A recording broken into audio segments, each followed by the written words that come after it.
O Iruma tá bem de vida agora, cara, tá melhorando cada vez mais, tá subindo no ranking dele, coisa rápida. Dessa vez ele conseguiu atingir de fato aí o ranking 5 dos demônios, cara. Ele simplesmente atingiu, foi o único, né, que conseguiu da classe anormal chegar nesse ranking 5, tá acima de todos. Isso faz com que o cara carregue uma baita responsabilidade nas costas. Mas fora isso, depois do final do festival musical, a gente também teve um bocado de coisa acontecendo aí. A aparição, por exemplo, novamente do Kiryu, que voltou, mano, e uma declaração genuína da Clara pro Iruma, falando que ele, o Asmodeus e ela estavam num triângulo amoroso. Mas como será que tudo isso aconteceu? Bom, é isso aí que eu vou te mostrar nesse vídeo aqui. Então prepara bonitinho e vem comigo, vamos lá.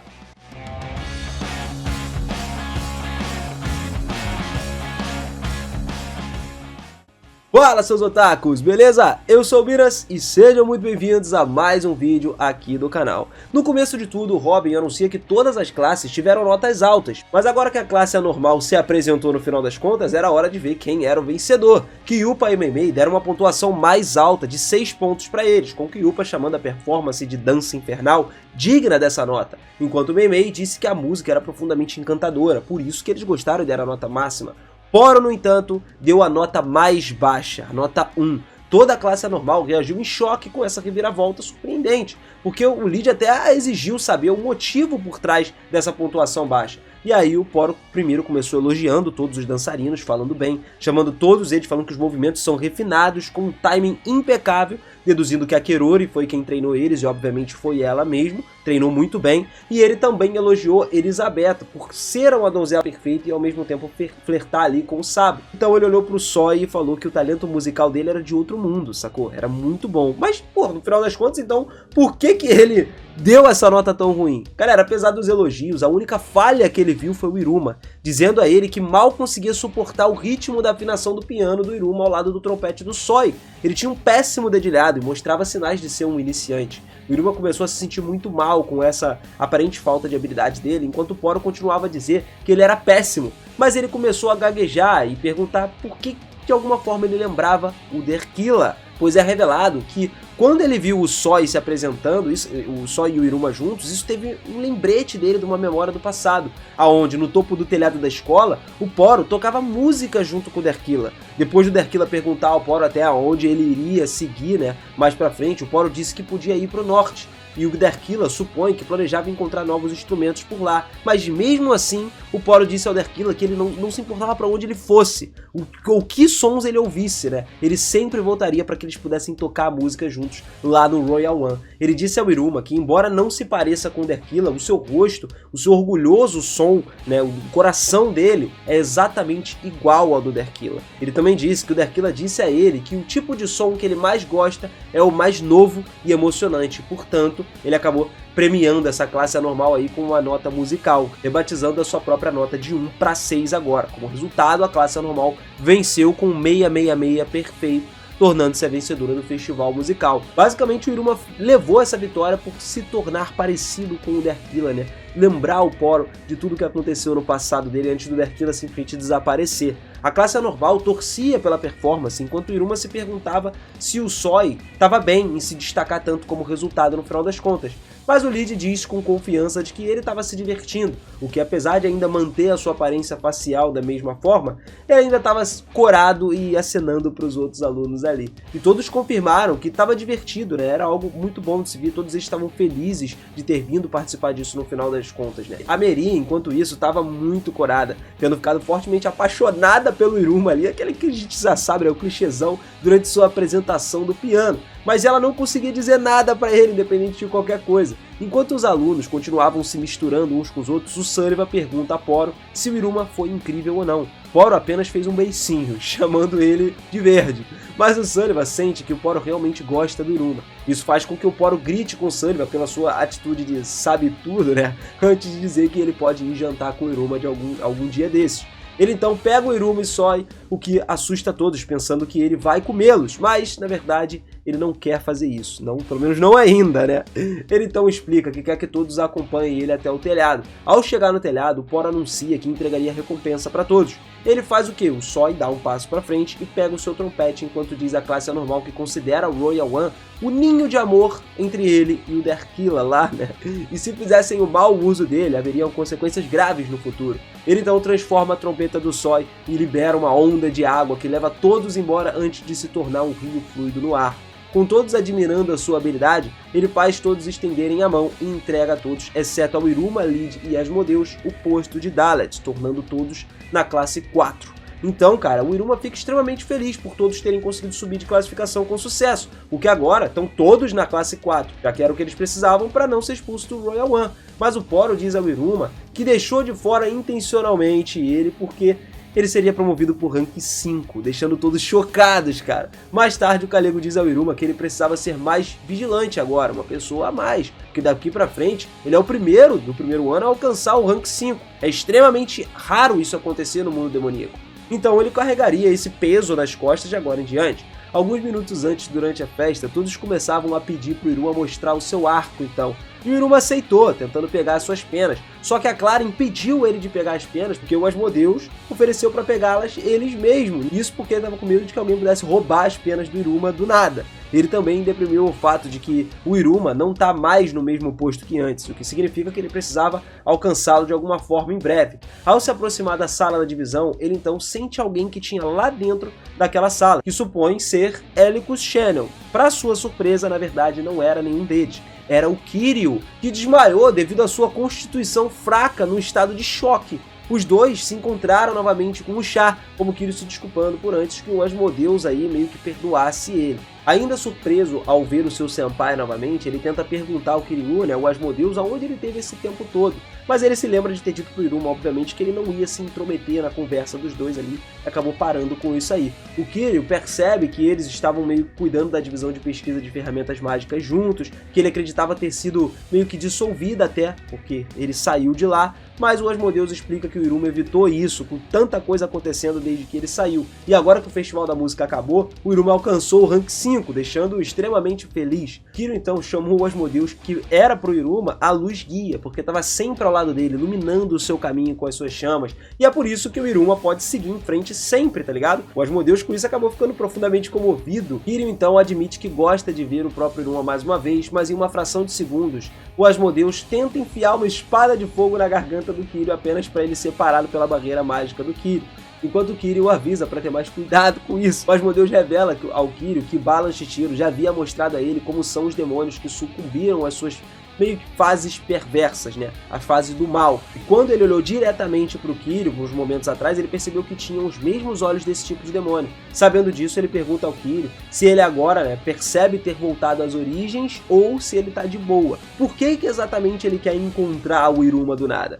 Em outro lugar, enquanto isso, o Poro reclama de sentir uma presença desagradável e diz à pessoa com quem está falando que atrapalhou o seu andar e é péssimo em cortejar mulheres ali. A pessoa era revelada sendo Vet, um dos 6 dedos aí que estava desenrolando lá com o Baal, e pede desculpas ao Poro por segui-lo, antes de perguntar se ele está interessado no renascimento do Derkila. Enfurecido com essas palavras, o Poro usa o seu bastão para simplesmente bater no Vet pelo corredor antes de jogá-la no chão e pisar na sua garganta. Ele revela que está com muita raiva por ele ter dito a palavra renascimento, como se tivesse indicado que o seu rei demônio estava morto, o que ele considerava um grave sinal de traição.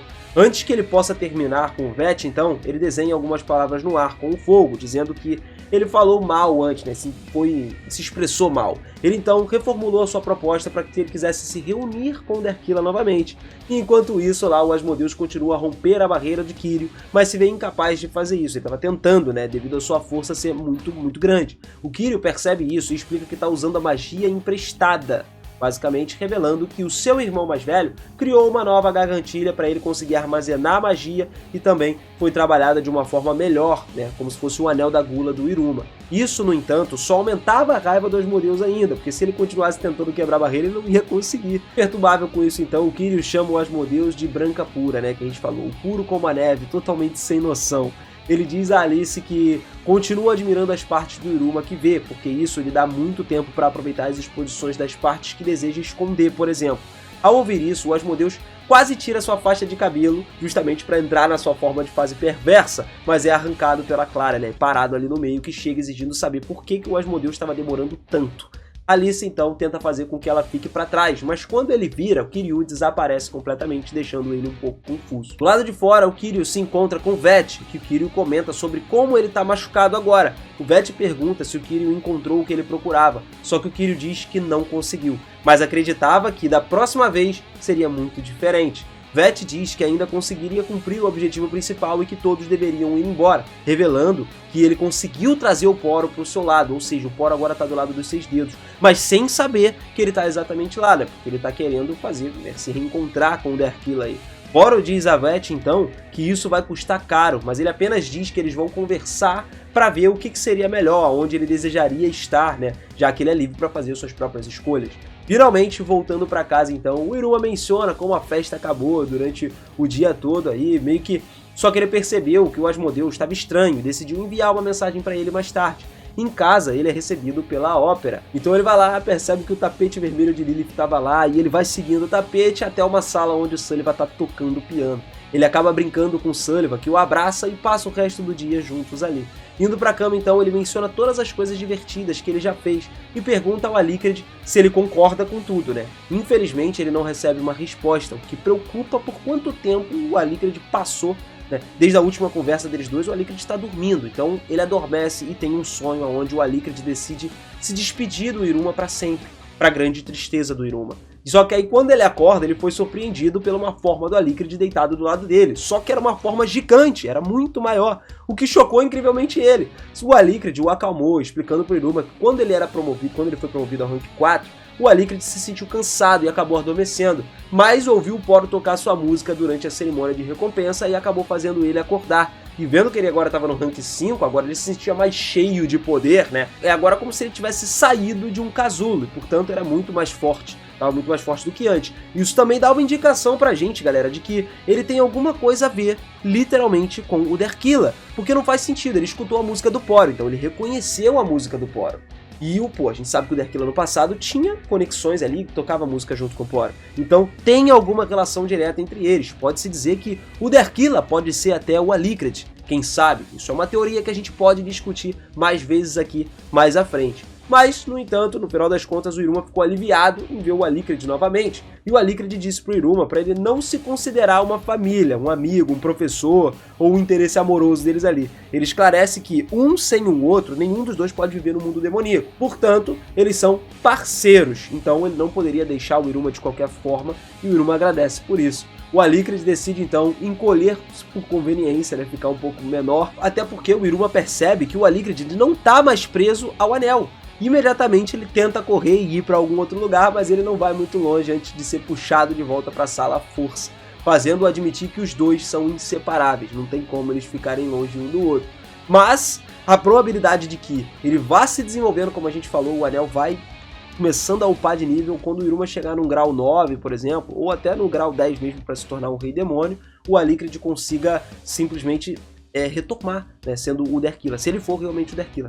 São teorias, galera, são teorias. Mas enquanto o festival de música terminava, as coisas não podiam voltar ao normal completamente, já que o Asmodeus se tornou ainda mais protetor do Iruma, constantemente o cercando com seu fogo aonde quer que ele andasse. Até mesmo quando ele entrasse na aula, sentasse lá, tava com fogo lá. Percebendo esse nível de tensão estranha, o Iruma tentou perguntar ao Asmodeus o que estava acontecendo, o que tinha de errado. Mas o Asmodeus disse que, como seu amigo, ele queria ser capaz de protegê-lo, especialmente de qualquer cara de óculos de aparência gentil com um sotaque estranho. Ou seja, do Kiryu, mano. Outros membros da classe tentaram descobrir o que estava irritando o Asmodeus, mas o Asmodeus continuou protegendo o Iruma ao longo do dia. Antes que o Iruma possa dizer algo pro Asmodeus, então, ele recebe uma ligação de Shichiro e vai lá ao seu encontro, deixando para trás uma barreira de fogo para que o Iruma não pudesse se mover. O Iruma tenta descobrir o que estava deixando ele tão tenso antes de ver ele preso em uma grande rede de borboletas e sendo arrastado pela Clara. Depois de a Clara levar o Iruma para fora, ela deita no seu colo, rola com ele, eles ficam